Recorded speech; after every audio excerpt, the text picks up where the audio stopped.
Romeo and Juliet is an enduring tragic love story written by William Shakespeare about two young star-crossed lovers whose deaths ultimately united their feuding families. Shakespeare borrowed his plot from an original Italian tale. It is believed that Romeo and Juliet were based on actual characters from Verona. The Montague and Capulet families are feuding. The Prince of Verona intervenes and declares that any further fighting will be punishable by death. When the Count of Paris approaches Lord Capulet about marrying his daughter, Juliet, he is wary of the request because she is only 13. Capulet asks the Count of Paris to wait another 2 years and invites him to attend an event. Lady Capulet and Juliet's nurse urge Juliet to accept Paris's courtship.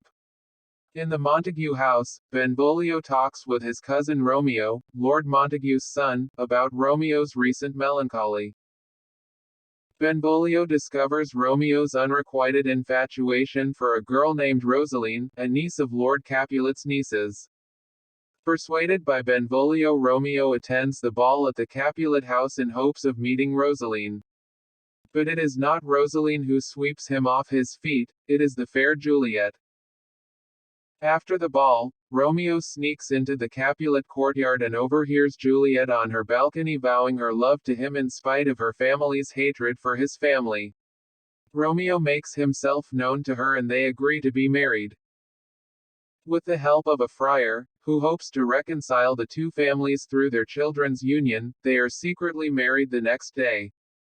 Juliet's cousin Tybalt, incensed that Romeo had crashed the Capulet ball, challenges him to a duel. Romeo, now considering Tybalt his kinsman, refuses to fight. Romeo's friend, Mercutio, is offended by Tybalt's insolence, as well as Romeo's vile submission, and accepts the duel on Romeo's behalf. Mercutio is fatally wounded when Romeo attempts to break up the fight. Grief-stricken and racked with guilt, Romeo confronts and slays Tybalt. Montague argues that Romeo has justly fought and killed Tybalt for the murder of Mercutio. The prince exiles Romeo from Verona and declares that if Romeo returns, he will be executed. Romeo secretly spends a night in Juliet's chambers where they make love for the first and last time, consummating their marriage. In the morning he prepares to leave and kisses her one last time. Lord Capulet, misinterpreting Juliet's grief, agrees to marry her to Count Paris and threatens to disown her when she refuses. Juliet pleads for the marriage to be delayed but her mother rejects her. Juliet visits Friar Lawrence for help and Friar offers her a drug that will put her into a death-like coma for 42 hours.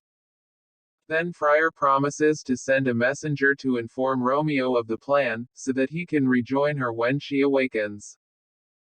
On the night before her wedding to the Count, Juliet takes the drug and when discovered apparently dead, she is laid in the family crypt.